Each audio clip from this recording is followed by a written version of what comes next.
One, इस question में हमें गिवन है एक मॉलिक्यूलर फॉर्मूला जिसमें हमें बताना है कि आउट ऑफ गिवन ऑप्शंस किसमें 2 टर्शियरी कार्बन ग्रुप्स प्रेजेंट है। कार्बन एटम के साथ अगर एक अल्काइल ग्रुप प्रेजेंट हो तो उसे बोलते हैं प्राइमरी कार्बन या 1 डिग्री कार्बन। अगर कार्बन एटम के साथ 2 अल्काइल ग्रुप प्रेजेंट है तो उसे बोलते हैं सेकेंडरी कार्बन या 2 डिग्री कार्बन। अगर 3 अल्काइल ग्रुप होंगे तो टर्शियरी कार्बन और 3 डिग्री कार्बन, और 4 अल्काइल ग्रुप अटैच होंगे तो हमारा कार्बन होगा क्वाaternary कार्बन और 4 डिग्री कार्बन। तो ये है हमारे चारों ऑप्शंस के लिए स्ट्रक्चर्स। यहाँ पे हमें चेक करना है कि किस स्ट्रक्चर में हमारे पास 2 टर्शियरी कार्बन ग्रुप्स है। टर्शियरी ग्रुप के लिए कंडीशन क्या है कि हमारे कार्बन के साथ 3 अल्काइल ग्रुप अटैच हो। 3 डाइमिथाइल ब्यूटेन, हमारे पास 4 ऐसे कार्बन्स हैं जो एक ही कार्बन के साथ में अटैच है, यानी कि वो हो जाएंगे हमारे प्राइमरी कार्बन्स। हमारा जो सेकेंड कार्बन है वो अटैच है 1 2 3 कार्बन ग्रुप्स के साथ में, यानी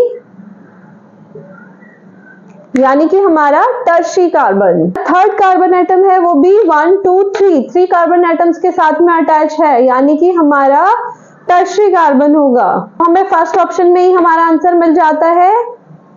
हमारे सेकेंड एंड थर्ड कार्बन जो है वो टर्शियरी कार्बन है, बिकॉज वो अटैच है 3 कार्बन ग्रुप से। तो हमारा आंसर हो जाएगा 2,3 डाइमिथाइल ब्यूटेन।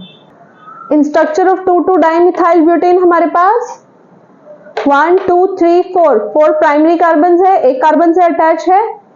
एक कार्बन हमारे पास सेकेंडरी है जो कि 2 कार्बन से अटैच है, और हमारे पास एक कार्बन है क्वाaternary कार्बन, क्योंकि ये कार्बन 1 2 3 4 कार्बन ग्रुप से अटैच है, यानी कि क्वाaternary कार्बन होगा।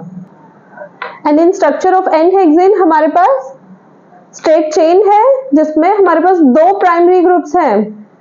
हमारे पास फर्स्ट एंड सिक्स्थ कार्बन जो है वो एक कार्बन से अटैच है, यानी कि वो होंगे हमारे प्राइमरी कार्बन्स, और जो बीच के 4 कार्बन हैं वो है हमारे 2 कार्बन से अटैच, यानी कि secondary carbons.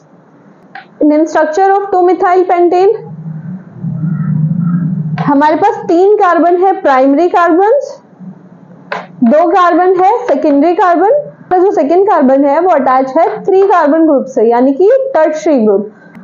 So only 2,3 dimethyl butane has 2 tertiary carbon atoms.